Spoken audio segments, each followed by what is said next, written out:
High dear students, previous ক্লাসে আমরা অ্যান্টিবডির গঠন সম্পর্কে জেনেছিলাম। তারপরে জেনেছিলাম অ্যান্টিবডির বিভিন্ন প্রকারভেদ সম্পর্কে। সেখানে আমরা দেখেছিলাম বিভিন্ন ধরনের অ্যান্টিবডি পাওয়া যায়। যেমন আমরা দেখেছিলাম IgG, তাই তো, IgA অ্যান্ড ইমিউনোগ্লোবুলিন বা IgE, এই সমস্ত অ্যান্টিবডিগুলো আমরা দেখেছিলাম। এবং আমরা এটাও সামান্য একটু জেনেছিলাম যে এই অ্যান্টিবডিগুলো আমাদের শরীরে থাকে এবং আমাদের শরীরে বিভিন্ন যে প্যাথোজেনগুলো বা বিভিন্ন অ্যান্টিজেনগুলো সেইগুলোর সঙ্গে লড়াই করে আমাদের শরীরকে রোগ জীবাণুর হাত থেকে রক্ষা করে। এরা কি করে আমরা এটাও জেনেছিলাম যে এই প্যাথোজেন বা অ্যান্টিজেন এইগুলোকে, এই অ্যান্টিবডিগুলো নিষ্ক্রিয় করে বা ধ্বংস করার মাধ্যমে কি করে শরীরকে রোগ জীবাণুর হাত থেকে রক্ষা করে। তো এটা আমরা জেনেছিলাম। তাও এবার আমার প্রশ্ন হলো যে এই যে IgG, IgA, IgM সবগুলো লিখিনি, তাই তো, IgM এই সমস্ত অ্যান্টিবডিগুলো আমাদের শরীরকে বিভিন্ন প্যাথোজেন বা অ্যান্টিজেনের হাত থেকে রক্ষা করে শরীরকে সুস্বাস্থ্যময় করে গড়ে তোলে। এই ব্যাপারটা করে, কিন্তু কিভাবে করে? এই প্রশ্নটা মনের মধ্যে হয় স্বাভাবিক, যে অ্যান্টিবডি কিভাবে এই সমস্ত প্যাথোজেন অ্যান্টিজেনগুলোর বিরুদ্ধে কাজ করে এবং সেগুলোকে ধ্বংস করে দেয় বা সেগুলোকে নিষ্ক্রিয় করে দেয়, কিভাবে করে? তার মানে তাহলে আমাদেরকে কি জানতে হবে? তাহলে এই যে অ্যান্টিবডিগুলো তারা কত রকমভাবে কাজ করে, তাদের কার্যের যে পদ্ধতিগুলো, সেই পদ্ধতিগুলো আমাদেরকে জানতে হবে, তাই না? তাহলে এই অ্যান্টিবডির বিভিন্ন কার্য পদ্ধতি, সে তো আর এক প্রকারভাবে কাজ করে না। আমরা সংজ্ঞায় পড়েছিলাম প্রশমিত করে বা ধ্বংস করে, তাই তো। তাহলে বিভিন্ন পদ্ধতিতে এই কাজগুলো সে করতে পারে এবং বিভিন্ন ধরনের যেহেতু অ্যান্টিবডি আছে, তাহলে কার্য পদ্ধতিও বিভিন্ন হতে পারে। সেই যে অ্যান্টিবডির বিভিন্ন কার্য পদ্ধতি, অর্থাৎ কীভাবে অ্যান্টিবডিগুলো এই অ্যান্টিজেনগুলোকে, প্যাথোজেনগুলোকে ধ্বংস করে, নষ্ট করে বা প্রশমিত করে, সেই বিষয়টা আমরা আজকে দেখব। তো অ্যান্টিবডির এই বিভিন্ন কার্য পদ্ধতি আমরা একে একে দেখব।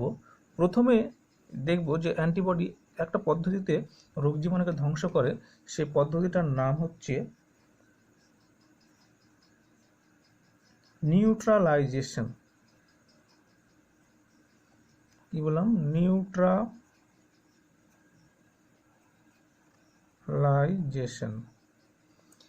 নিউট্রালাইজেশন বা বাংলায় বলা হয় প্রশমকরণ। কি বলা হয়? বাংলায় বলা হয় প্রশমকরণ। তাহলে কি এই নিউট্রালাইজেশন পদ্ধতি বা প্রশমকরণ পদ্ধতি, যে পদ্ধতিতে একটা অ্যান্টিবডি কাজ করতে পারে? এই নিউট্রালাইজেশন বা প্রশমকরণ, এখান থেকে বুঝতে পারছো যে কোনো একটা প্যাথোজেন বা কোনো একটা অ্যান্টিজেনকে এরা কি করে? প্রশমকরণ করে, অর্থাৎ নিষ্ক্রিয় করে দেওয়া। প্রশম করা মানে কি? সেটাকে নিষ্ক্রিয় করে দেওয়া। তাহলে এই যে নিষ্ক্রিয়, সেটা কিভাবে করে? এরা কি করে যে মনে করো এই একটা মানুষ, ঠিক আছে, এই একটা মানুষ, এবার এই যে মানুষটা আছে, এই মানুষটার শরীরের ভেতরে মনে করো যে এটা একটা মনে করো ব্যাকটেরিয়া বা এটা একটা মনে করো ভাইরাস, তাই তো। এই ব্যাকটেরিয়া বা ভাইরাসটা এই মানুষের শরীরের মধ্যে প্রবেশ করছে। তাহলে এই যখন মানুষের শরীরের মধ্যে এই ব্যাকটেরিয়া বা ভাইরাসটা প্রবেশ করে, তখন এই ব্যাকটেরিয়া বা ভাইরাসটা কি করে? আমাদের শরীরের মধ্যে কিছু পদার্থ ক্ষরণ করে, যেটা আমাদের শরীরের পক্ষে ক্ষতিকারক। সেই পদার্থটাকে বলা হয় টক্সিন। কি বলা হয়? টক্সিন, বা বাংলায় বলা হয় অধিবিষ। কি বললাম? টক্সিন বা অধিবিষ। এই টক্সিন বা অধিবিষটা যখন আমাদের এই মানুষের শরীরের ভেতরে কাজ করতে শুরু করে, তখন কিন্তু শরীর ধীরে ধীরে ধীরে ধীরে নিষ্ক্রিয় হয়ে যায়। একটা সময় মানুষের মৃত্যু ঘটতে পারে বা শরীরের মধ্যে বিভিন্ন রোগ দেখা দিতে পারে। তাহলে এই সমস্ত ঘটনাগুলো তো আর অ্যান্টিবডি বেঁচে থাকতে করতে দেবে না। তখন অ্যান্টিবডি কি করে? অ্যান্টিবডি মনে করো এই শরীরের মধ্যে কি আছে, এই অ্যান্টিবডিগুলো আছে, এই অ্যান্টিবডিগুলো কি করে, মনে করো এটা যদি একটা টক্সিন হয়, সেই টক্সিনের সঙ্গে অ্যান্টিবডিগুলো এসে যুক্ত হয়। কি হয়, টক্সিনের সঙ্গে এই টক্সিনের সঙ্গে কি হয়, অ্যান্টিবডি এসে যুক্ত হয়। যুক্ত হয়ে এই যে টক্সিনগুলো আছে, এই টক্সিনগুলোকে বা অধিবিষগুলোকে নিষ্ক্রিয় করে দেয়, তাই তো, এগুলোকে নিষ্ক্রিয় করে দেয় বা প্রশম করে দেয়। তার ফলে কি হয়, এই টক্সিনগুলো যেটা আমাদের শরীরের মধ্যে থাকছিল, কে ক্ষরণ করছিল, এই ব্যাকটেরিয়া বা ভাইরাসগুলো ক্ষরণ করছিল, সেটা কিন্তু আর আমাদের শরীরের মধ্যে কাজ করতে পারবে না, নিষ্ক্রিয় হয়ে গেল, ফলে শরীর বেঁচে গেল, তাই তো। এই কাজটা কে করছে, অ্যান্টিবডি কি করছে, কিভাবে করছে, সেই টক্সিনের সঙ্গে যুক্ত হয়ে সেই টক্সিনটাকে নিষ্ক্রিয় করে দিচ্ছে, এই মাধ্যমে নিষ্ক্রিয় করছে। এবার যদি টক্সিন নিষ্ক্রিয় না করে যদি আমি এই ব্যাকটেরিয়া বা ভাইরাসের শরীরের মধ্যে প্রবেশ করার পথটাকে ব্লক করে দিই, তাহলে তো হতে পারে প্রশমকরণ। তাহলে এইভাবেও অ্যান্টিবডি কাজ করতে পারে। কি করে, এই যে ব্যাকটেরিয়া বা ভাইরাসটা প্রবেশ করছে শরীরে, ডিরেক্ট এর উপর ফাংশন করে কি হয়, অ্যান্টিবডি এটার সঙ্গে যুক্ত হয়, এগুলোর সঙ্গে অ্যান্টিবডি যুক্ত হয়, বুঝতে পেরেছো, এগুলোর সঙ্গে অ্যান্টিবডি যুক্ত হয়, ভাইরাসগুলোকে সঙ্গে অ্যান্টিবডি যুক্ত হয়ে এই ভাইরাসগুলোকে অ্যান্টিবডি কি করে, বা ব্যাকটেরিয়াগুলোকে অ্যান্টিবডি নিষ্ক্রিয় করে দেয়। ফলে কি হয়, এই যখন নিষ্ক্রিয় হয়ে গেল, তখন কিন্তু আর এই মানুষের শরীরে প্রবেশ করতে পারবে না, প্রবেশ করে থাকলেও মানুষের শরীরে আর কোনো টক্সিন ক্ষরণ করতে পারবে না। যদি টক্সিন ক্ষরণ না হয় তাহলে শরীর হেলদি থাকবে, বা যদি সে টক্সিন ক্ষরণ করে দেয় তাহলে সেই টক্সিনের সঙ্গে অ্যান্টিবডি এভাবে যুক্ত হয়ে যাবে, যুক্ত হয়ে টক্সিনগুলোকে নিষ্ক্রিয় করে দেবে, প্রশম করে দেবে। এইভাবে অ্যান্টিবডি আমাদের শরীরের মধ্যে কাজ করতে পারে। এই যে প্রসেসটা, এই প্রসেসটা কিসের মাধ্যমে হলো, মেনলি যে টক্সিনগুলো আছে বা ভাইরাস ব্যাকটেরিয়াগুলো আছে তাদেরকে প্রশমকরণের মাধ্যমে করছে। তাই এই পদ্ধতিটা বলা হয় নিউট্রালাইজেশন বা প্রশমকরণ। বোঝা গেল? এবার তোমরা সাপের বিষের নাম শুনেছো, সাপের বিষ, তাই তো, ভেনাম বলা হয়। তো এই যে সাপের বিষ, এই সাপের বিষ এক ধরনের টক্সিন। কি, সাপের বিষও এক ধরনের টক্সিন বা অধিবিষ। বোঝা গেছে? এই সাপের বিষকেও অ্যান্টিবডি এভাবে শরীরের মধ্যে, এটা যদি সাপের বিষ হয়, তো এই সাপের বিষ মানে কি, হেভি প্রোটিন, তাই তো, এটা এক ধরনের অ্যান্টিজেন হিসাবে কাজ করে। তখন এই সাপের বিষের সঙ্গে অ্যান্টিবডি যুক্ত হয়, যুক্ত হয়ে এই সাপের বিষটাকে নিষ্ক্রিয় করে দেয়। বোঝা গেছে? এবার সাপের বিষটা যখন নিষ্ক্রিয় হয়ে যায়, তখন সেই সাপের বিষটা শরীরে কোনো প্রভাব ফেলতে পারে না। এই পদ্ধতিটা বলা হয় প্রশমকরণ। ভেরি গুড, কোনো সমস্যা নেই। কিন্তু আমার একটা প্রশ্ন, যে এই যে প্রশমকরণ হলো, যে অ্যান্টিজেনগুলো বা টক্সিনগুলো বা ব্যাকটেরিয়া ভাইরাসগুলো যেগুলো প্রশম হয়ে গেল, সেগুলো তো শরীরের মধ্যে আছে। তাহলে এইগুলো শরীরের মধ্যে থাকলে পরে তো একটা সময় ধীরে ধীরে ধীরে ধীরে এগুলো জমা হতে হতে হতে শরীরে প্রচুর পরিমাণে জমা হয়ে যাবে। তখন কি সমস্যা? এখন তো সমস্যা হবে শরীরে। তাহলে এই সমস্যাটাকে কীভাবে দূর করা হয়? এই সমস্যাটাকে দূর করার জন্য যে সমস্ত এই যে টক্সিনগুলো বা ব্যাকটেরিয়া ভাইরাসগুলো নিষ্ক্রিয় হয়ে যায়, সেই টক্সিনগুলোকে কিছু ফ্যাগোসাইটিক সেল আছে। কি রকম? কিছু ফ্যাগোসাইটিক সেল আছে। এই ফ্যাগোসাইটিক সেলগুলো আমি আগে তোমাদের আলোচনা করেছি। কি এই ফ্যাগোসাইটিক সেলগুলো? যেমন হচ্ছে ম্যাক্রোফাজ, তাই তো, তারপরে মাস্ট সেল, এইগুলো হচ্ছে ফ্যাগোসাইটিক সেল বা ফ্যাগোসাইটিক কোষ।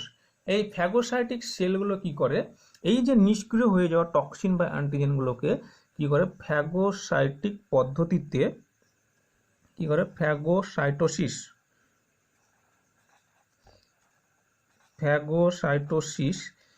পদ্ধতি, এই মেকানিজমে কি করে, এই পদ্ধতিতে এরা এই যে কোষগুলো আছে, এই কোষগুলোকে বা নিষ্ক্রিয় টক্সিনগুলোকে ধ্বংস করে। কি করে? ধ্বংস করে বা ডিস্ট্রয় করে। ধ্বংস করে বা ডিস্ট্রয় করে। ফলে শরীর থেকে এই সমস্ত যে টক্সিনগুলো আছে সেগুলো পুরোপুরিভাবে নিষ্ক্রিয় হয়ে দেহ থেকে বেরিয়ে যায়, তাই তো। তাহলে এবার তোমাদের প্রশ্ন হতে পারে যে হোয়াট ইজ ফ্যাগোসাইটোসিস, কি এই পদ্ধতি যার মাধ্যমে এই কোষগুলো বা এই টক্সিনগুলো শরীর থেকে একেবারে ধ্বংস হয়ে বেরিয়ে যাচ্ছে? এই ফ্যাগোসাইটোসিস পদ্ধতিটা কি? যদিও তোমরা ক্লাস 9-10-এ এই ফ্যাগোসাইটোসিস পদ্ধতির সঙ্গে পরিচিত হয়েছো, তবুও আমি এই ফ্যাগোসাইটোসিস পদ্ধতিটা আরও একবার বলে দিচ্ছি। তার কারণ হচ্ছে এই অ্যান্টিবডি অ্যান্টিজেন এর যে কাজ সেটা পড়তে গেলে এই ফ্যাগোসাইটোসিস কথাটা বারবার আসে, বারে বারে ফ্যাগোসাইটোসিস কথাটা বলতে হয়। তো এই ফ্যাগোসাইটোসিস ব্যাপারটা সেই জন্য একটু আগে ডিসকাস করে দিচ্ছি, কেমন?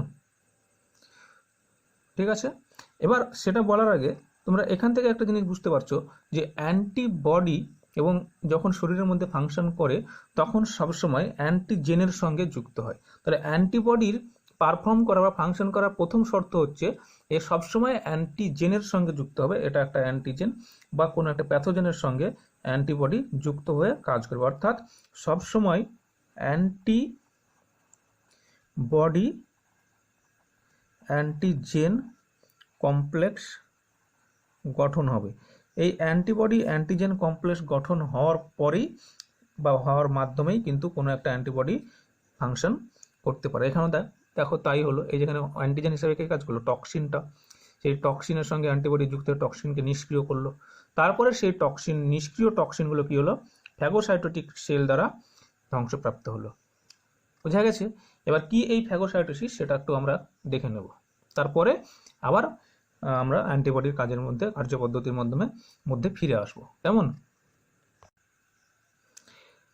দেখো, ফ্যাগোসাইটোসিস হচ্ছে একটা পদ্ধতি, এমন একটা পদ্ধতি যে পদ্ধতিতে কি হয়, কোনো একটা এই ফ্যাগোসাইটোসিস এমন একটা পদ্ধতি যে পদ্ধতিতে কোনো একটা পার্টিকেল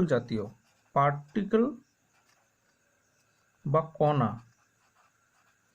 কণা জাতীয় বস্তু, কি পার্টিকেল বা কণা জাতীয় বস্তু কি হয়, কোনো একটা কোষ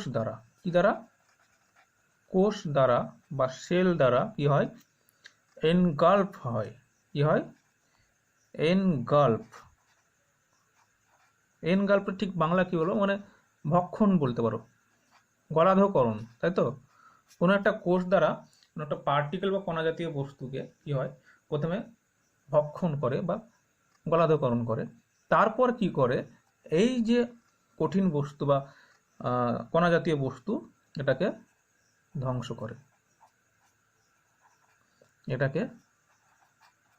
করে। এই যে পদ্ধতিটা বললাম, এই পদ্ধতিটাকে বলা হয় ফ্যাগোসাইটোসিস।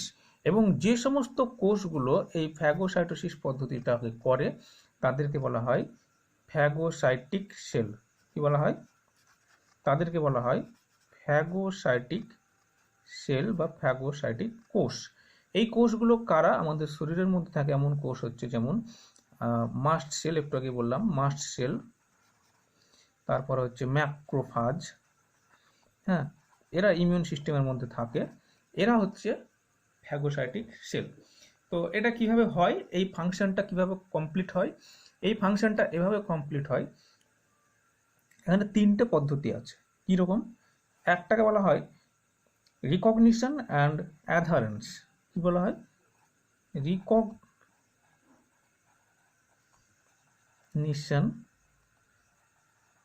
অ্যান্ড অ্যাডহারেন্স।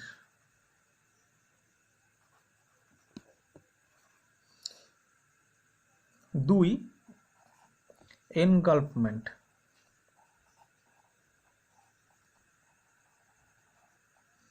তিন, ইন্ট্রাসেলুলার কিলিং।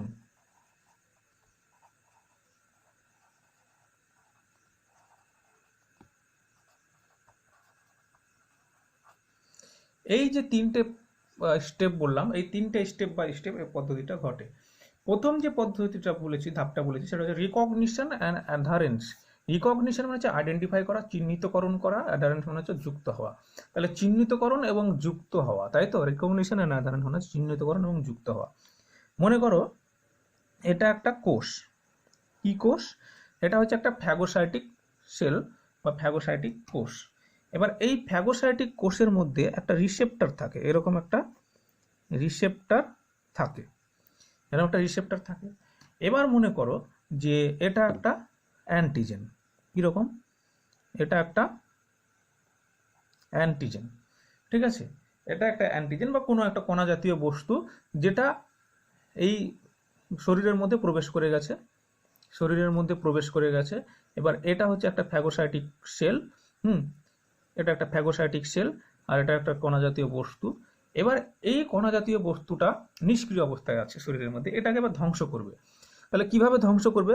প্রথমে হচ্ছে এটা যে কণা জাতীয় বস্তু, এটাকে যে ধ্বংস করতে হবে সেটা রিকগনিশন করতে হবে, মানে সেটাকে আইডেন্টিফাই করতে হবে। সেই আইডেন্টিফিকেশনটা, রিকগনিশন বললাম, আইডেন্টিফিকেশন হয়ে গেল। অ্যান্ড অ্যাডহারেন্স, দেখো তারপরে এবার যেটা আইডেন্টিফাই হয়ে গেল সেটা এবার কি হবে, এটার সঙ্গে যুক্ত হবে। তার মানে এই কোষটার কাছে গেল, বুঝে গেল হ্যাঁ এটাই সেই বস্তুটা যাকে ধ্বংস করা যাবে। এবার কি হয়, পরের স্টেপে কি হয়, পরের স্টেপে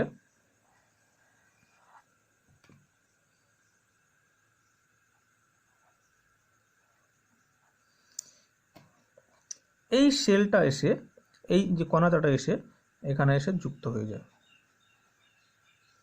যুক্ত হয়ে গেল। যুক্ত হয়ে তাহলে অ্যাডারেন্স কমপ্লিট হলো, তার মানে রিকগনিশন অ্যান্ড অ্যাডারেন্স হলো, আইডেন্টিফিকেশন এবং যুক্ত হওয়াটা কমপ্লিট হলো। এবার যখন মাস্ট সেলের সঙ্গে বা কোনো একটা ফ্যাগোসাইটিক সেলের সঙ্গে যুক্ত হয়ে গেল, যুক্ত হয়ে যাওয়ার পর পরের স্টেপে কি হয়, পরের স্টেপে কি হয়, পরের স্টেপে হচ্ছে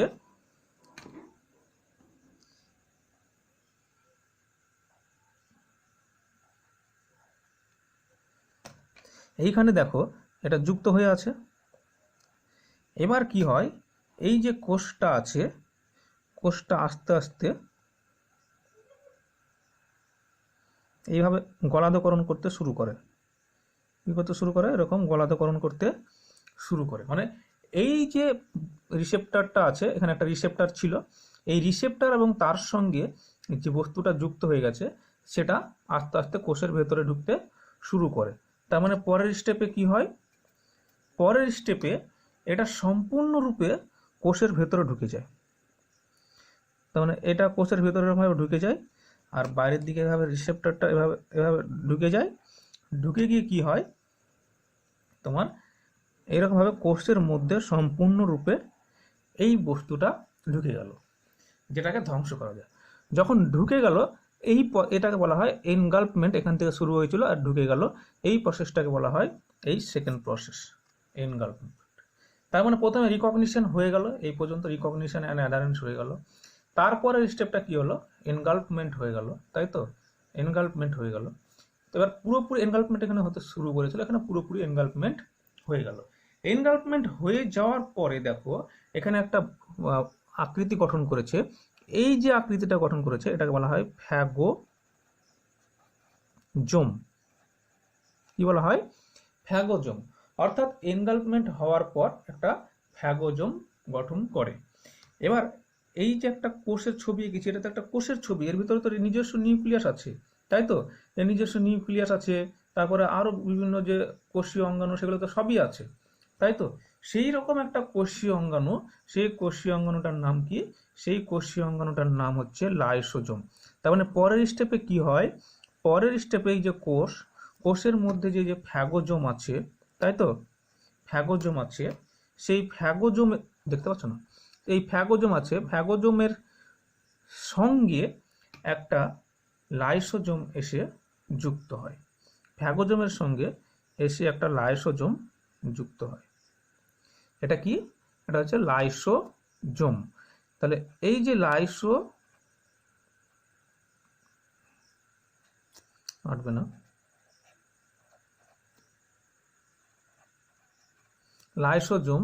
এই লাইসোজোম এসে যুক্ত হলো কার সঙ্গে, এই ফ্যাগোজোমের সঙ্গে। যুক্ত হওয়ার পর যে কমপ্লেক্সটা গঠন হলো সেই কমপ্লেক্সটাকে বলা হয় লাইসোফ্যাগোজোম।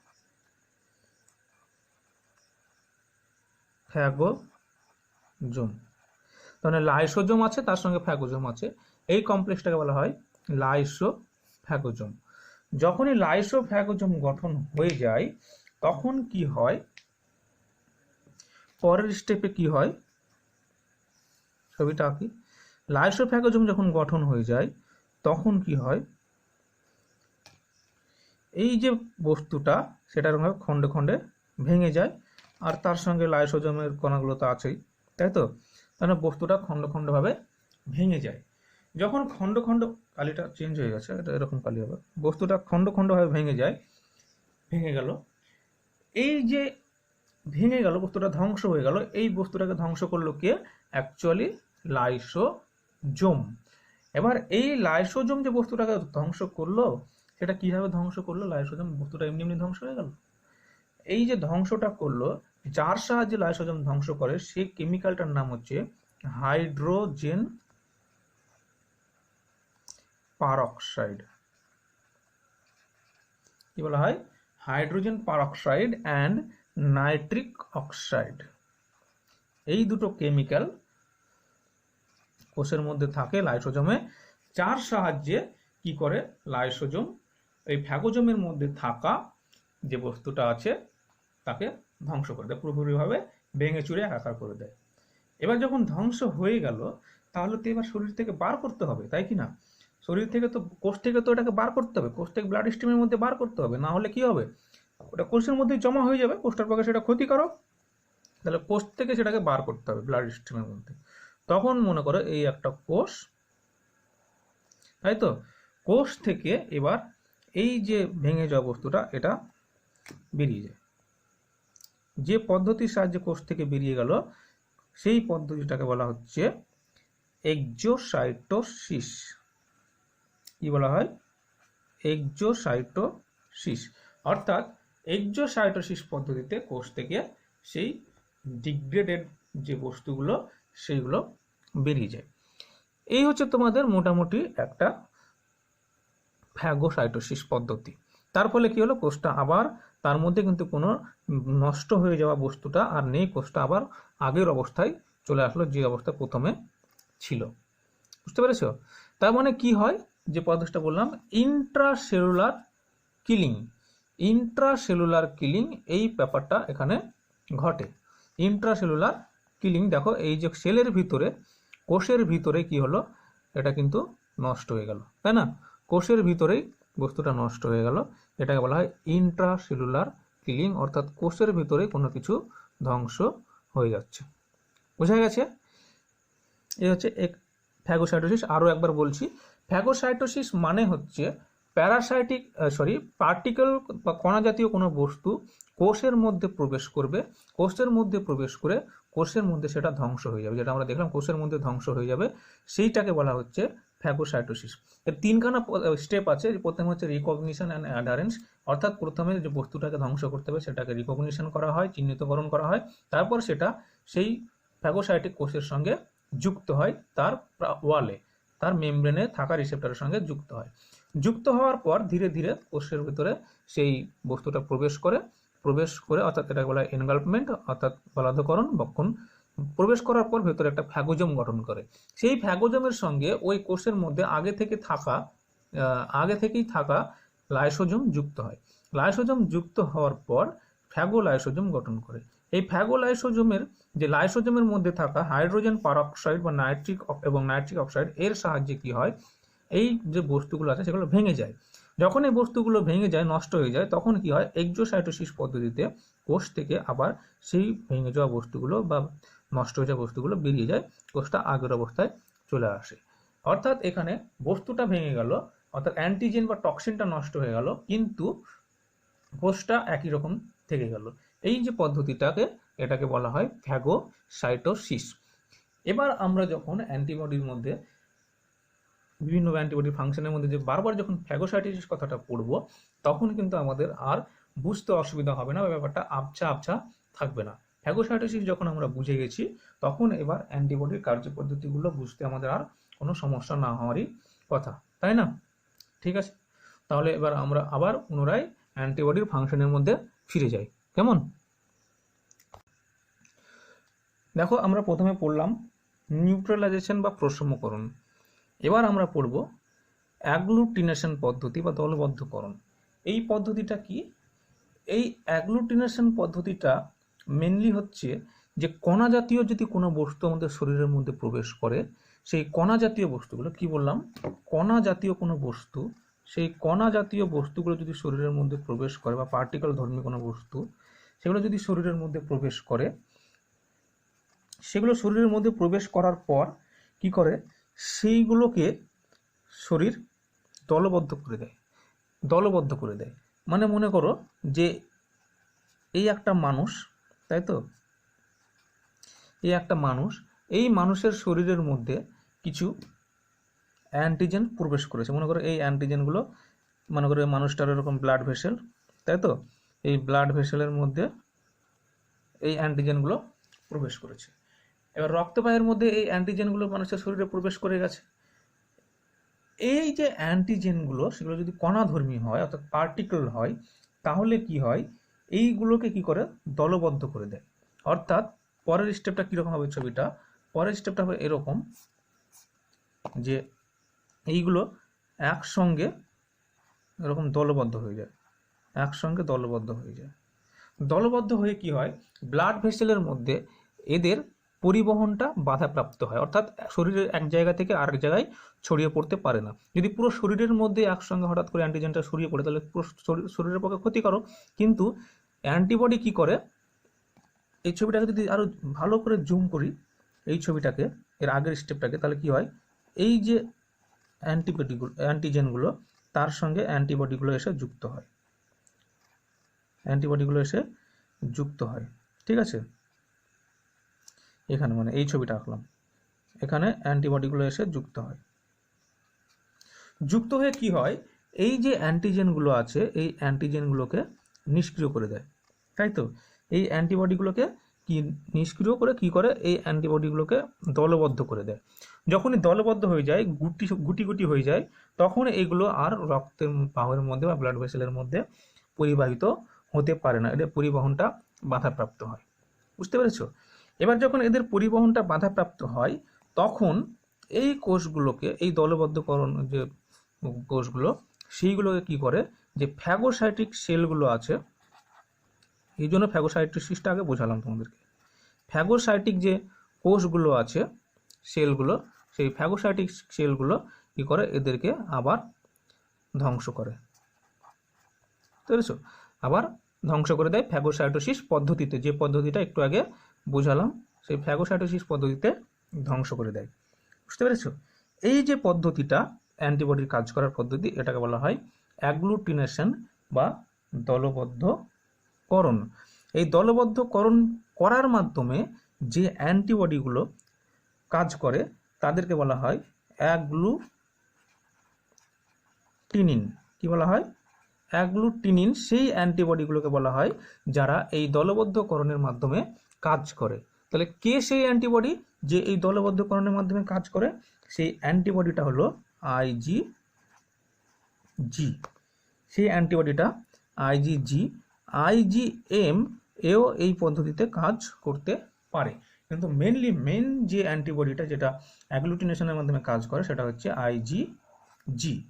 এবার ঘটনা হলো যে এই অ্যাগ্লুটিনেশনের মাধ্যমে কোন কোন কণা জাতীয় বস্তুগুলো মেনলি শরীরের মধ্যে ধ্বংসপ্রাপ্ত হয়। তারা কারা? তারা হচ্ছে ব্যাকটেরিয়া, ভাইরাস, তারপরে হচ্ছে infected RBC. Bacteria, virus, infected RBC, এরা এই পদ্ধতিতে ধ্বংসপ্রাপ্ত হয়। এরা সবাই কণা জাতীয়।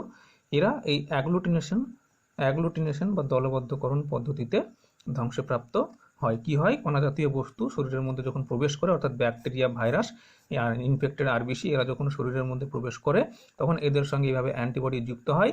অ্যান্টিবডি যুক্ত হওয়ার ফলে ব্লাড ভেসেলের মধ্যে এদেরকে দলবদ্ধকরণ করে দেয়। দলবদ্ধকরণ যখন হয়ে যায়, তখন ফ্যাগোসাইটিক সেলগুলো এদেরকে আবার ফ্যাগোসাইটিক পদ্ধতিতে ধ্বংস করে দেয়। তার ফলে এরা শরীর থেকে বেরিয়ে যায়। এরা শরীরের কোনো ক্ষতি করতে পারে না, বা শরীরে কোনো অরাজকতা অবস্থার সৃষ্টি হয় না। বুঝতে পেরেছো? এবার দেখো আরো একটা পদ্ধতি, যে পদ্ধতিতে অ্যান্টিবডি কাজ করে, সেটা হচ্ছে হিমোলাইসিস। হিমোলাইসিস মানে কি? হিমোলাইসিস মানে আমরা জানি আরবিসির ডিস্ট্রাকশন, তাই তো।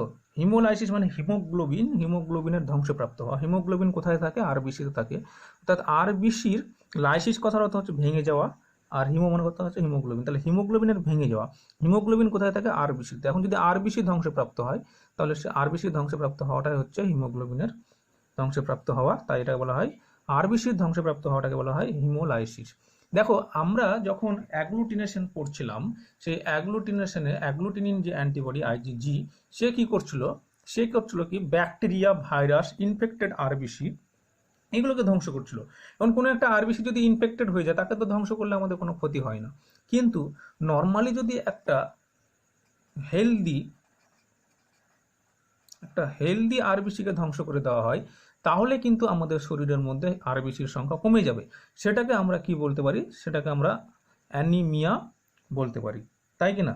সেটাকে আমরা কিন্তু বলতে পারি যেটা একটা অ্যানিমিয়া, এটা একটা ডিজিজ, এটা একটা রোগ। তাহলে এই রোগটা বা এই অ্যানিমিয়াটা আমাদের শরীরে অ্যান্টিবডির কারণে দেখা যায়। কীরকম? এই যে আইজিজি একটু আগে বলছিলাম, আইজিজি এই অ্যান্টিবডিটা আমাদের অ্যাগ্লুটিনেশন পদ্ধতিতে কাজ করে। এবার এই আইজিজিকে দেখা যায় অনেক সময় এ কী করে, যে হেলদি আরবিসিগুলো আছে সেই হেলদি আরবিসিগুলোকে ধ্বংস করে দেয়। এবার হেলদি আরবিসিগুলো যখন ধ্বংসপ্রাপ্ত হয়ে যায় তখন কি হয়? আমাদের শরীরের মধ্যে এগুলো নষ্ট হয়ে যায়, তখন অ্যানিমিয়া দেখা যায়। এই রোগটাকে বলা হয় ওয়ার্ম অ্যান্টিবডি হিমোলাইটিক ডিজিজ। তখন শরীরের মধ্যে এক ধরনের রোগ দেখা যায়, সেটা বলা হয় ওয়ার্ম অ্যান্টিবডি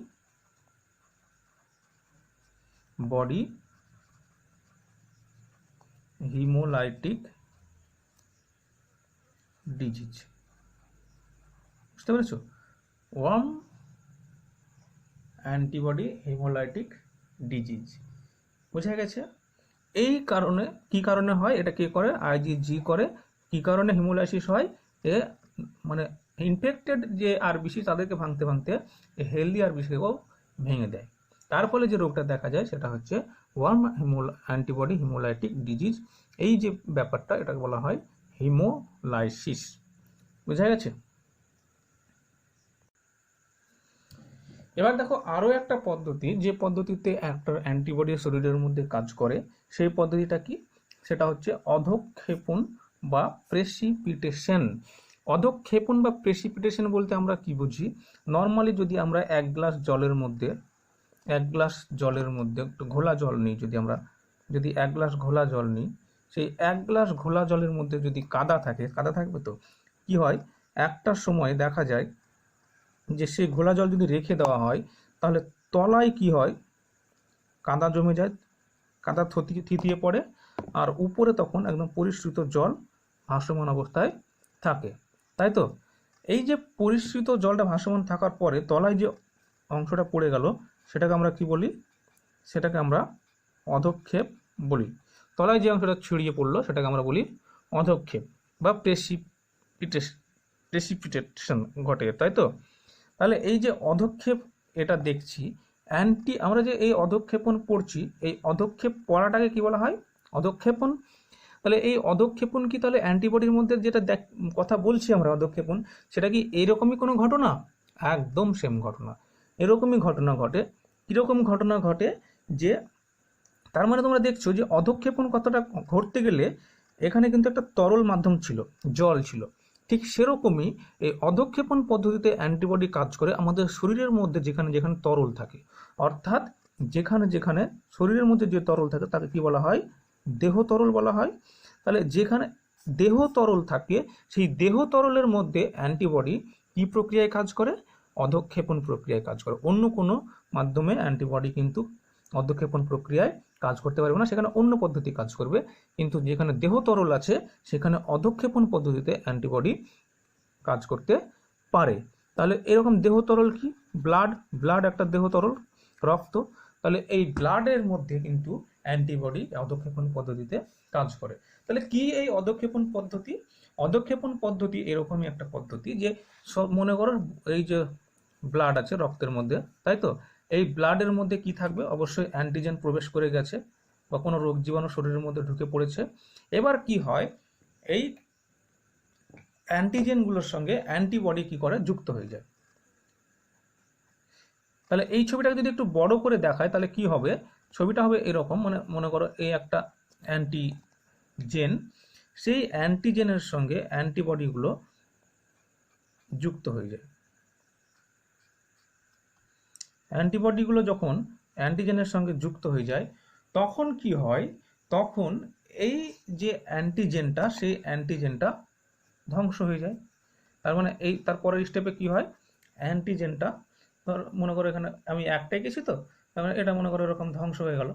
মানে মনে করো অনেকগুলো ছিল, তাহলে অনেকগুলো কীরকম হবে, এরকম ধ্বংস, কোনোটা এরকম, কোনোটা এরকম হয়ে গেছে, কোনোটা এরকম হয়ে গেছে। তার মানে এই যে অ্যান্টিজেনগুলো সেটা ধ্বংস হয়ে গেছে। এই অ্যান্টিজেনগুলো যখন ধ্বংস হয়ে যায়, অ্যান্টিবডির কাজ হচ্ছে সবসময় সেগুলোকে ধ্বংস করে দেয়। এবার দেহ থেকে সেটা কে সরাবে, সেটা না সরাবে সেটা অন্য কেউ বুঝবে। তাহলে অ্যান্টিবডি কি করলো, এটাকে ধ্বংস করে দিল। ধ্বংস করে দিয়ে কি হয়, এগুলো এরকম ব্লাড ভেসেলে এরকম অধক্ষেপ পড়ে যায়, থিতিয়ে পড়ে তলায়। যখন ধ্বংস হয়ে যায় তখন তলায় এগুলো থিতিয়ে পড়ে, জমা পড়ে। তখন তলায় যখন এগুলো থিতিয়ে পড়ে অর্থাৎ অধক্ষেপ পড়ে যায়, এরকম অধক্ষেপ পড়ে যায়, কার অধক্ষেপ পড়ে, অ্যান্টিজেনের যখন অধক্ষেপ পড়ে তখন আবার সেই কে আসে, ফ্যাগোসাইটিক সেলগুলো আসে, অর্থাৎ ম্যাক্রোফাজ, মাস্ট সেল। এই ফ্যাগোসাইটিক সেলগুলো এসে ফ্যাগোসাইটোসিস পদ্ধতিতে, কোন পদ্ধতিতে, ফ্যাগোসাইটোসিস পদ্ধতিতে আবার এগুলোকে শরীর থেকে বার করে দেয়, ধ্বংস করে দেয়। বুঝতে পেরেছো? এই হলো অধক্ষেপণ পদ্ধতি। এই পদ্ধতিতে অ্যান্টিবডি কাজ করতে পারে। তাহলে আমার প্রশ্ন হলো যে এই যে অধক্ষেপণ পদ্ধতিতে যে অ্যান্টিবডিটা কাজ করে তার নাম কি, সেই অ্যান্টিবডিটা কোনটা? এই পদ্ধতিতে যে কাজ করে সেটা হচ্ছে আইজিজি। কে? আইজিজি। এই অ্যান্টিবডিটা এই প্রেসিপিটেশন করতে পারে বলে এর আরও একটা নাম আছে, সেটা হচ্ছে প্রেসিপিটিন। কি? প্রেসিপিটিন। সেই অ্যান্টিবডিটাকে আইজিজি। তাহলে অধক্ষেপণ পদ্ধতিতে যে অ্যান্টিবডিটা কাজ করতে পারে তা সেটা হলো আইজিজি। প্রেসিপিটেট করতে পারে বলে একে বলা হয় প্রেসিপিটিন। বোঝা গেছে? এবার দেখো পরবর্তী আরও একটা পদ্ধতি, যে পদ্ধতিতে অ্যান্টিবডি কাজ করতে পারে সেই পদ্ধতিটার নাম হলো opsonisation. What is opsonisation? Opsonisation মানে কি? অপসোনাইজেশন মানে হচ্ছে যে বাইরের দিকে একটা আবরণী তৈরি করে দেওয়া। বাইরের দিকে আবরণী তৈরি করে দেওয়া মানে মনে করো এটা একটা অ্যান্টিজেন শরীরের মধ্যে প্রবেশ করেছে, এবার অ্যান্টিবডি কি করে, এটার সঙ্গে এসে যুক্ত হয়। অ্যান্টিবডির কাজই হচ্ছে অ্যান্টিজেনের সঙ্গে এসে যুক্ত হওয়া। যখনই অ্যান্টিজেন পেয়ে গেল বা কোনো প্যাথোজেন পেয়ে গেল, এসে যুক্ত হয়ে গেল।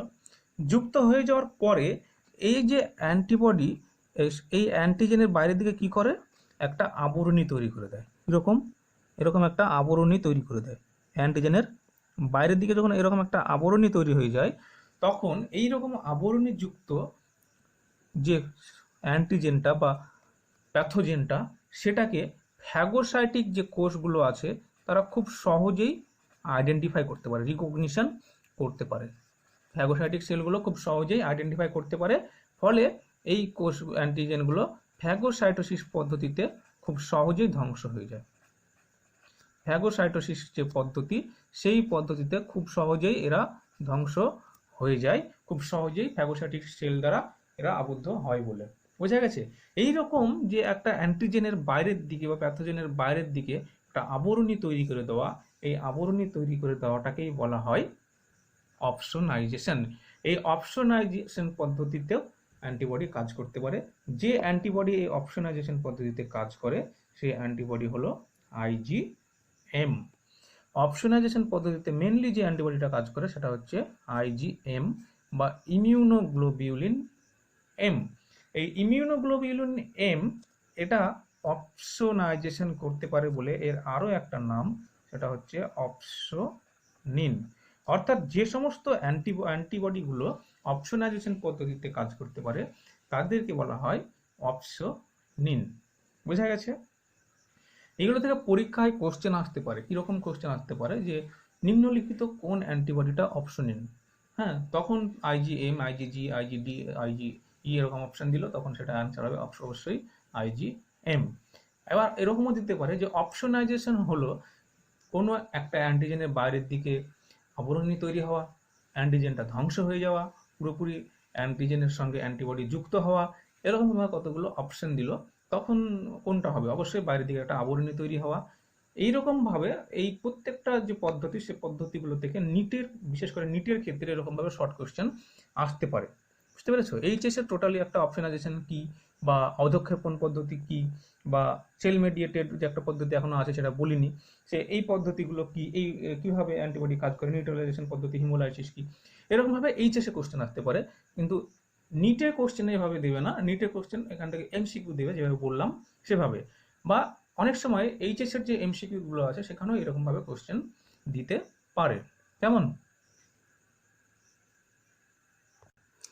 দেখো, এরপরে আরও একটা পদ্ধতি আছে যে পদ্ধতিতে একটা অ্যান্টিজেন কাজ করতে পারে। সেই পদ্ধতিটা হচ্ছে অ্যান্টিবডি মেডিয়েটেড সাইটোটক্সিসিটি। অ্যান্টিবডি মেডিয়েটেড বা সাইটোটক্সিসিটি মানে হচ্ছে অ্যান্টিবডি নির্ভর সাইটোটক্সিসিটি। তো কি এই অ্যান্টিবডি নির্ভর সাইটোটক্সিসিটি, কি এই পদ্ধতিটা? দেখো, আমরা এতক্ষণ ধরে যে পদ্ধতিগুলো দেখলাম সেগুলো সব ক্ষেত্রে দেখেছি কোনো একটা অ্যান্টিজেন বা ক্ষুদ্র অ্যান্টিজেন, ভাইরাস, ব্যাকটেরিয়া, এরকম জাতীয় ক্ষুদ্র ক্ষুদ্র অ্যান্টিজেনের ক্ষেত্রে, প্যাথোজেনের ক্ষেত্রে আমরা দেখেছি, লক্ষ্য করেছি। কিন্তু কখনো কি বলেছি একটা ফিতা কৃমি বা একটা গোল কৃমি বা একটা প্রোটোজোয়ার মতো একটা বড় প্লাজমোডিয়াম যেমন একটা প্রোটোজোয়া, ম্যালেরিয়া রোগের জীবাণু, এরকম বড় রোগ জীবাণুকে ধ্বংস করে? বলিনি তো। তাহলে এইরকম যখন বড় রোগ জীবাণু শরীরের মধ্যে প্রবেশ করে বা প্যাথোজেন বা অ্যান্টিজেন প্রবেশ করে, তখন সেইগুলোকে অ্যান্টিবডি কিভাবে ধ্বংস করে, সেইগুলোর বিরুদ্ধে অ্যান্টিবডি কিভাবে কাজ করে, প্রশ্ন তো হওয়া উচিত। তো সেইগুলোর বিরুদ্ধে অ্যান্টিবডি যে পদ্ধতিতে কাজ করে সেটাকে বলা হয় অ্যান্টিবডি মেডিয়েটেড সাইটোটক্সিসিটি পদ্ধতি। তো কি এই পদ্ধতি? এই পদ্ধতিটা হচ্ছে অ্যান্টিবডি ডিরেক্ট ওইগুলোকে ধ্বংস করতে পারে না। অ্যান্টিবডি কি করে? সেইগুলোকে আইডেন্টিফাই করে। সেগুলোকে অ্যান্টিবডি আইডেন্টিফাই করার পর কিছু ইমিউন সেল আছে আমাদের শরীরের মধ্যে, আমরা আগে পড়েছি, যেমন ন্যাচারাল কিলার সেল বা যাকে বলা হয় এনকে সেল। তো এই যে কিছু সেল আছে, এই সেলগুলো কি করে? ওই রোগ জীবাণুটাকে ধ্বংস করে। বুঝতে পেরেছো? তাহলে প্রথমে কি করে? অ্যান্টিবডি আইডেন্টিফাই করে দেয়, আর ধ্বংস করে কে? ধ্বংস করে হচ্ছে ওই ইমিউন সেলগুলো, ন্যাচারাল কিলার সেল। এই যে পদ্ধতিটা, এটাকে অ্যান্টিবডি ডিরেক্ট করছে না, তার জন্য এটাকে বলা হয় অ্যান্টিবডি মেডিয়েটেড সাইটোটক্সিসিটি। কীরকম আমরা একটু আলোচনা করি। মনে করো যে এই একটা প্যাথোজেন প্রবেশ করে গেছে, ঠিক আছে? এবার অ্যান্টিবডি কি করে? অ্যান্টিবডি এটার সঙ্গে বাইন্ড করে, এটার সঙ্গে যুক্ত হয়। অ্যান্টিবডির কাজই হচ্ছে প্যাথোজেন পেলে বা কি বলে, কোনো যদি অ্যান্টিজেন পায় তার সঙ্গে যুক্ত হয়ে যাওয়া।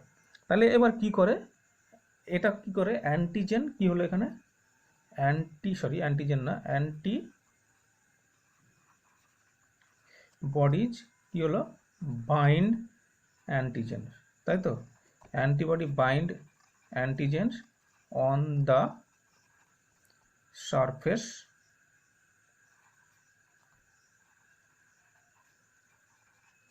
অফ টার্গেট সেল, তাই তো? তাহলে এইটা তো একটা টার্গেট সেল হিসাবে কাজ করছে এখানে। কি? এই যে অ্যান্টিজেনটা টার্গেট, তাহলে এটা তো অ্যান্টিবডির টার্গেট। তাহলে এই টার্গেট সেলের উপরে কি হলো, বা অ্যান্টিজেনের উপরে অ্যান্টিবডি এসে বাইন্ড করলো। এবার অ্যান্টিবডি যখন বাইন্ড হয়ে গেল, তখন কি হয়? তখন পরের স্টেপটা হচ্ছে, আমি কি বললাম, ন্যাচারাল কিলার সেল বা এনকে সেল। এই ন্যাচারাল কিলার সেল বা এনকে সেলগুলো দেখতে কিরকম হয়? এরা এরকম দেখতে হয়, এরকম এরা দেখতে হয়। ছবিটা এরকমভাবে একটু ছোট করে রাখি।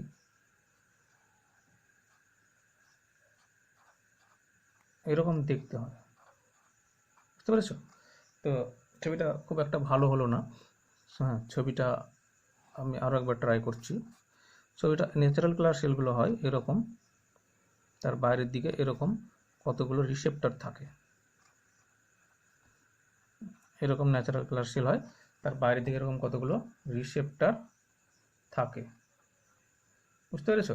এরকম ন্যাচারাল কিলার সেল দেখতে হয়। এটাকে সংক্ষেপে বলা হয় এনকে সেল। আমরা আগে আলোচনা করেছি, তাই পুরো নাম লিখলাম না। এনকে সেল বা ন্যাচারাল কিলার সেল। এই ন্যাচারাল কিলার সেল কি করে, এই যে অ্যান্টিবডিগুলো অ্যান্টিজেনের সঙ্গে বাইন্ড করে গেছে সেগুলোকে আইডেন্টিফাই করে সেগুলোর সঙ্গে বাইন্ড করে। তার মানে ঘটনাটা কীরকম হলো, ঘটনাটা হলো এরকম যে এই অ্যান্টিজেনের সঙ্গে বাইন্ড করে গেছে, বাইন্ড করে গিয়ে কি হয়েছে, এরকম ধরো অ্যান্টিবডিগুলো বাইন্ড করে গেছে, এই অ্যান্টিবডিগুলো বাইন্ড করে আছে, তাই তো, এরকম বাইন্ড করে আছে। ন্যাচারাল কিলার সেল কি করে, এখানে চলে আসে, চলে এসে যে অ্যান্টিবডিগুলো বাইন্ড করেছে সেই অ্যান্টিবডিগুলোকেও আইডেন্টিফাই করে ওই অ্যান্টিবডিগুলোর সঙ্গে যুক্ত হলো। বুঝতে পেরেছো? তার মানে ব্যাপারটা কি হলো, ব্যাপারটা হলো এরকম যে এনকে সেল, এবং আরও একটা কথা এখানে বলে নিই যে এই যে এনকে সেলের যে রিসেপ্টার আছে এই রিসেপ্টারগুলোর নাম হচ্ছে CD16FC রিসেপ্টার। CD16FC রিসেপ্টার, এই CD16FC রিসেপ্টার, এটা যদি তোমরা মনে রাখতে না পারো কোনো সমস্যা নাই, মনে রাখবে না, ঠিক আছে? যারা নিটের জন্য পড়ছো তারা যদি পারো তো মনে রাখবে। তো কি হলো, এই এনকে সেলগুলো এসে এখানে যুক্ত হয়ে গেল। যুক্ত হয়ে যাওয়ার পর তার মানে ঘটনাটা কি ঘটলো, আমি যদি লিখি তাহলে কি হলো, এনকে সেল CD16FC রিসেপ্টর কি হয়, রিকগনাইজ করে, তাই তো, রিকগনাইজ সেল বাউন্ড অ্যান্টিবডি, তাই তো, সেলফ বাউন্ড অ্যান্টিবডি। অর্থাৎ এই যে সেলের সঙ্গে যে অ্যান্টিবডিটা বাইন্ড হয়ে আছে সেই অ্যান্টিবডিকে রিকগনিশন করে। অ্যান্টিবডি রিকগনিশন হয়ে গেল, অ্যান্টিবডির সঙ্গে এবার কি করে, একটা ওরা কমপ্লেক্স গঠন করে, একটা কানেকশন গঠন করে। তাহলে এই কানেকশন গঠন করার পর কি ঘটে, কানেকশন গঠন করার পর পরের স্টেপ যেটা ঘটে সেই স্টেপটা হচ্ছে এরকম, মনে করো এই একটা এর সঙ্গে এরকম অ্যান্টিবডি যুক্ত আছে, তাই তো, পুরো ছবিটা আঁকলাম না, এই অ্যান্টিবডি যুক্ত আছে। এবার কি হচ্ছে, এইগুলো এখানে যুক্ত হয়ে আছে, যুক্ত হওয়ার ফলে কি হয়, এর মধ্যে তো প্রচুর সাইটোপ্লাজম আছে কোষের মধ্যে, এনকে সেল এ তো একটা সেল, এই সেলের মধ্যে যে সাইটোপ্লাজম আছে সেই সাইটোপ্লাজমের মধ্যে ডিগ্রেডেশন হয়, কি হয়, ডিগ্রেডেশন হয়। তাহলে কি হয়, এখান থেকে এই পর্দাগুলো ফুটো ফুটো হয়ে যায়, পর্দাগুলো ভেঙে যায়, ভেঙে গিয়ে degranulation of cytoplasm in the place of synapse. তাহলে যেখানে দুটো জিনিস যুক্ত হয়, কানেকশন হয়, সেটাকে কি বলা হয়, সেটাকে সাইনাপস বলে। তাহলে এই যে সাইনাপস গঠন হয়েছে, এই সাইনাপসের কাছে কি হয়, এই সাইটোপ্লাজমিক ডিগ্রেডেশন হয়, কি হয়, ডিগ্রানুলেশন, এটাকে বলা হয় ডিগ্রানুলেশন। এই ডিগ্রানুলেশন ঘটে, অর্থাৎ এই ডিগ্রানুলেশনের মাধ্যমে কি নির্গত হয়, ইন্টারফেরন নির্গত হয়। কি নির্গত হয়, ইন্টারফেরন। এই ইন্টারফেরনটার নাম হচ্ছে ইন্টারফেরন গামা। এই গামা ইন্টারফেরন নির্গত হয়, নির্গত হয়ে কি হয়, এই যে কোষটা আছে, যে কোষটার সঙ্গে অ্যান্টিবডি যুক্ত হয়েছে সেটাকে ধ্বংস করে দেয়, সেটাকে পুরোপুরিভাবে নষ্ট করে দেয়। এই যে ডাইড সেল, তাই তো, সেলটা মারা গেছে। বুঝতে পেরেছো? এইভাবে কি হয়, টিউমার যেগুলো আমাদের শরীরের মধ্যে থাকে সেই টিউমারগুলোকে ধ্বংস করে, এগুলোর মাধ্যমে কোনো যদি পরজীবী প্লাজমোডিয়াম প্রবেশ করে তাকে ধ্বংস করে, এভাবে যদি কোনো অন্য কোনো কৃমি যদি শরীরের মধ্যে থাকে সেগুলোকে ধ্বংস করে, রোগ জীবাণুগুলোকে এইভাবে অ্যান্টিবডি ধ্বংস করে। এখানে অ্যান্টিবডি কি করলো, অ্যান্টিবডি কিন্তু নিজে ধ্বংস করলো না, অ্যান্টিবডি জাস্ট আইডেন্টিফাই করে দিল, চিহ্নিত করে দিল যে এটা হচ্ছে একটা অ্যান্টিজেন, এটা হচ্ছে বাইরে থেকে শরীরের মধ্যে প্রবেশ করেছে, একে ধ্বংস করো। অ্যান্টিবডি প্রথমে চিহ্নিতকরণ করলো, চিহ্নিত করার পর যা করার কাজকে করলো, এনকে সেল করলো, ন্যাচারাল কিলার সেল কি করলো, তার অ্যান্টিবডির সঙ্গে যুক্ত হলো, যুক্ত হয়ে সেখানে ডিগ্রানুলেশন ঘটালো, অর্থাৎ সাইটোপ্লাজমটা, তার যে সাইটোপ্লাজম সেটা এখানে বেরিয়ে আসলো, বেরিয়ে আসার পর সাইটোপ্লাজমের যে দানাদার অংশগুলো সেখানে ছিল ইন্টারফেরন, সেই ইন্টারফেরন গামা নির্গত হলো, নির্গত হয়ে সেই সেলটাকে ধ্বংস করে দিল। বুঝতে পেরেছো? এই পদ্ধতিটাকে বলা হয় cell mediated sorry antibody mediated cytotoxicity, এখানে অ্যান্টিবডি জাস্ট সাহায্য করলো, কিন্তু ধ্বংসটা করলো কে সাইটোপ্লাজমের যে গ্র্যানুলার পার্টগুলো ছিল সেখান থেকে হচ্ছে সাইটোটক্সিটি, অর্থাৎ সাইটোপ্লাজমের টক্সিসিটি, সাইটোপ্লাজম এখানে বিষ হিসাবে কাজ করলো, তাই বলা হয় cytotoxicity. So this is the antibody mediated cytotoxicity mechanism by which antigen is destroyed by the natural killer cell. Okay, তো এই পদ্ধতিটা আমরা মোটামুটি বুঝে গেলাম। তো যারা নিট দেবে তারা এখান থেকে কি মনে রাখবে, যারা নিট দেবে তারা ট্রাই করবে গোটাটাকেই মনে রাখা, পুরোটা যেটা আমি বললাম। আর যারা নিট দেবে না, যারা জাস্ট উচ্চ মাধ্যমিকের জন্য পড়ছো, তারা এখান থেকে CD16 মনে রাখার রিসেপ্টর দরকার নেই। তারা নর্মালি পড়বে যে একটা অ্যান্টিজেনকে, বৃহৎ অ্যান্টিজেনকে একটা অ্যান্টিবডি কি করে চিহ্নিতকরণ করে, অ্যান্টিবডি চিহ্নিতকরণ করার পর তার সঙ্গে ন্যাচারাল কিলার সেল যুক্ত হয়, ন্যাচারাল কিলার সেল যুক্ত হওয়ার পর ন্যাচারাল কিলার সেল সেই কোষটাকে মেরে দেয়, ঠিক আছে, সেই কোষটাকে ধ্বংস করে দেয়। এটুকু বললেই হয়ে যাবে যারা এইচএস এর জন্য পড়ছো। এবার ঘটনা হলো যে এই যে পদ্ধতিটাতে যে অ্যান্টিবডিটা হেল্প করে সেই অ্যান্টিবডিটা কে, হুইচ হি অর সি, তাই তো, সেই অ্যান্টিবডিটা কে? তো সেই অ্যান্টিবডিটা হচ্ছে আইজিজি। কে? আইজিজি। অনেক সময় আইজিইও কাজ করে, আইজিইও এই প্রসেসে কাজ করে। তখন আইজিই এর সঙ্গে কারা যুক্ত হয়, আইজিজি এর সঙ্গে কে যুক্ত হয়, নর্মালি এনকে সেল, ন্যাচারাল কিলার সেল। তাহলে এই যে অ্যান্টিবডিগুলো এখানে এনকে সেল লিখেছি, তার মানে এইগুলো হচ্ছে সব আইজিজি অ্যান্টিবডি, ঠিক আছে। অনেক সময় কি হয় যে আইজিজি অ্যান্টিবডি কাজ করে, তখন এরকম এনকে সেলের জায়গায় কাজ করে হচ্ছে নিউট্রোফিল, তোমরা নাম শুনেছো, নাম নিউট্রোফিলস, তারপরে ইওসিনোফিলের নাম শুনেছো। এই যে ব্লাড সেলগুলো এরাও কিন্তু অনেক সময় কাজ করে কি, এই পদ্ধতিতে কাজ করে অ্যান্টিবডি মেডিয়েটেড সাইটোটক্সিটি। তখন যে অ্যান্টিবডিটা কাজ করে সেটা হচ্ছে আইজিই। সো এখানে এটা এক্সেপশনটা যারা নিট দেবে তারা মনে রাখলেও রাখতে পারো, না রাখলেও রাখতে পারো, অতটা দরকার নেই। কিন্তু আইজিজিটা মনে রাখতে হবে, যেটা সাইটোটক্সিসিটি মেথডে কাজ করে ন্যাচারাল কিলার সেলের সঙ্গে। এই কোশ্চেনটা ভেরি ভেরি ইম্পর্টেন্ট, এখান থেকে একটা এমসিকিউ আসতে পারে নিটে। সেটা কীরকম, যে অ্যান্টিবডি মেডিয়েটেড সাইটোটক্সিটি পদ্ধতিতে ন্যাচারাল কিলার সঙ্গে যে অ্যান্টিবডিটা যুক্ত হয় সেটি হলো আইজিজি, আইজিএম, আইজিই, আইজিএ, এরকম একটা অপশন দিয়ে দিল, সেখান থেকে তোমরা অবশ্যই করতে পারবে। কেমন? ভিডিও অনেক বড় হয়ে গেছে, আমি একটা ছোট্ট জিনিস বলে ছেড়ে দেবো তোমাদেরকে, আর আজকে পড়াবো না, ঠিক আছে। ভিডিও অনেক বড় হয়ে যাওয়ার জন্য সরি, কিন্তু কিছু করার নেই, একটু যদি ভালো ডিটেলসে বলতে গেলে ভিডিওগুলো বড় হয়েই যায়, কেমন? তো ভিডিও ঝাপসা হতে লেগেছে, বেশি স্পেস নাই, আমি তাড়াতাড়ি বলে দিচ্ছি। এটা দেখো, এখানে আছে অ্যাক্টিভেশন অফ কমপ্লিমেন্টেশন। তো আমার প্রশ্ন হলো, হোয়াট ইজ অ্যাক্টিভেশন অফ কমপ্লিমেন্টেশন? তার মানে কি, অ্যাক্টিভেশন, কমপ্লিমেন্টেশনকে অ্যাক্টিভেট করার মাধ্যমে কি হয়, অ্যান্টিবডি কাজ করে। তো আমার কথা হলো কমপ্লিমেন্টেশন কি? কমপ্লিমেন্টেশন হচ্ছে একটা কমপ্লিমেন্ট সিস্টেম আছে শরীরের মধ্যে, একটা কমপ্লিমেন্ট সিস্টেম আছে, সেই কমপ্লিমেন্ট সিস্টেমটাকে সক্রিয় করা, অ্যাক্টিভেশন করা, তাই তো। এই কমপ্লিমেন্ট সিস্টেম, একে কেন অ্যাক্টিভেট করতে হবে, সক্রিয় কেন করতে হবে? কারণ এটার কাজ হচ্ছে, এটা এনহ্যান্স করে, কি করে, এনহ্যান্স করে আওয়ার ইমিউনিটি, আমাদের ইমিউনিটিকে এনহ্যান্স করে। এনহ্যান্স করা মানে কি? এনহ্যান্স করা মানে হচ্ছে বাড়িয়ে তোলা, ইমিউনিটি বুস্টার হিসাবে কাজ করে, অর্থাৎ এরা আমাদের ইমিউনিটিকে বাড়িয়ে তোলে, সেটাকে কমপ্লিমেন্ট সিস্টেম। তো এই কমপ্লিমেন্ট সিস্টেম কি, কারা এরা যারা আমাদের শরীরের ইমিউনিটিকে বাড়িয়ে তোলে? এরা হচ্ছে a group of protein, a group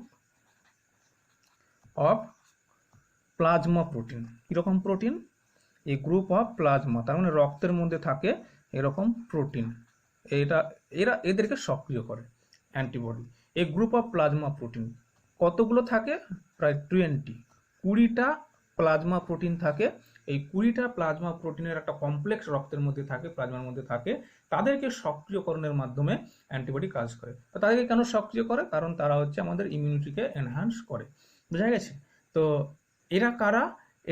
এরা অনেকগুলো আছে, তার মধ্যে মেন যে ইম্পর্টেন্টগুলো সেগুলো হচ্ছে 11টা আছে বি, তারপরে C1 থেকে একদম C9 পর্যন্ত, আর একটা হচ্ছে ডি।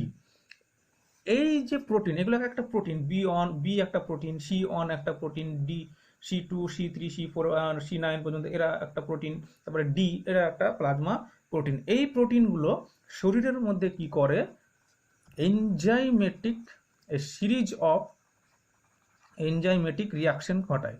এনজাইমেটিক রিয়াকশন এরা আমাদের শরীরের মধ্যে ঘটায়, যে রিয়াকশনের মাধ্যমে কি হয়, যে কিছু প্রোডাক্ট তৈরি হয়, কিছু প্রোডাক্ট তৈরি হয়, যে প্রোডাক্টগুলো আমাদের ইমিউনিটিকে বাড়িয়ে তোলে, যে প্রোডাক্টগুলো আমাদের ইমিউনিটিকে বাড়িয়ে তোলে। বুঝতে পেরেছো? এইটাই হচ্ছে কমপ্লিমেন্ট সিস্টেম। যে কমপ্লিমেন্ট সিস্টেম হচ্ছে প্লাজমা প্রোটিন, কতগুলো, প্রায় 20খানা প্লাজমা প্রোটিন নিয়ে গঠিত একটা সিস্টেম। যে প্রোটিনগুলো হচ্ছে বি, C1, C2, C3 এরকম C9 পর্যন্ত, ডি এগুলো আমি 11টা বলেছি, আরও আছে 9খানা। তো এরকম প্রোটিন থাকে।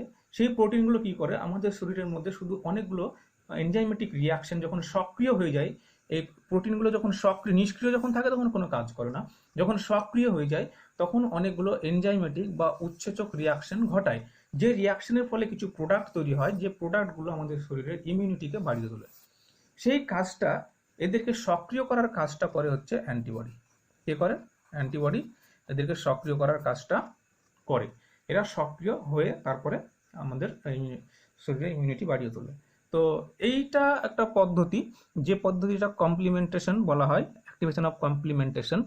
তো এই পদ্ধতিটা আমাদেরকে আরও ডিটেলসে পড়তে হবে, আমরা আরও ডিটেলসে পড়বো যে কমপ্লিমেন্টেশন অ্যাক্টিভেশন কীরকম, এটা কিভাবে হয়। তো কমপ্লিমেন্টেশন অ্যাক্টিভেশন মাধ্যমে কিভাবে অ্যান্টিবডি কাজ করে, সেটা অনেকগুলো পদ্ধতি আছে। প্রথমে হচ্ছে তোমার অ্যান্টিজেন অ্যান্টিবডি রিয়াকশন হয়, যেটাকে বলা হয় ক্লাসিক্যাল পাথওয়ে। তারপরে হচ্ছে তোমার ব্যাকটেরিয়াল এন্ডোটক্সিন ক্ষরণ হয়, যেটাকে বলা হয় অল্টারনেটিভ পাথওয়ে। তারপরে হচ্ছে তোমার লেসিটিন পাথওয়ে, হ্যাঁ, ম্যানোজ লেসিথিন বলে একটা ম্যানোজ লেসিটিন বলে একটা আছে, কি বলে, প্রোটিন আছে, সেটা তোমার কাজ করে এই প্রসেসে। তো এইগুলো আমরা পরে ফার্দার ডিটেলসে পড়বো। আমরা জাস্ট এইটুকুই পড়বো এখন, যে অ্যাক্টিভেশন অফ কমপ্লিমেন্টেশনের মাধ্যমে অ্যান্টিবডি কাজ করে। সেটা কি, শরীরের মধ্যে যে কমপ্লিমেন্ট সিস্টেম থাকে, অর্থাৎ 20খানা প্লাজমা প্রোটিন থাকে, তাদেরকে সক্রিয়করণের মাধ্যমে অ্যান্টিবডি শরীরের ইমিউনিটি বাড়িয়ে তোলে। তো তাদেরকে সক্রিয় করে কেন? কারণ তারা সক্রিয় হলে পরে শরীরের মধ্যে কিছু এনজাইমেটিক রিয়াকশন ঘটে, সেই রিয়াকশনের ফলে কিছু প্রোডাক্ট তৈরি হয়, যেগুলো আমাদের শরীরের ইমিউনিটি বাড়িয়ে তোলে। বুঝতে পেরেছো? রোগ জীবাণুর হাত থেকে রক্ষা করে। এই হচ্ছে তোমাদের আজকের পড়া। অনেক ভিডিও হয়ে গেছে, 57 মিনিট পার হয়ে গেছে, আর বেশি বলবো না। Okay, have a nice day. Thank you for this class. তোমরা অ্যাটেন্ড করেছো, তার জন্য, দেখার জন্য ধন্যবাদ। ওকে।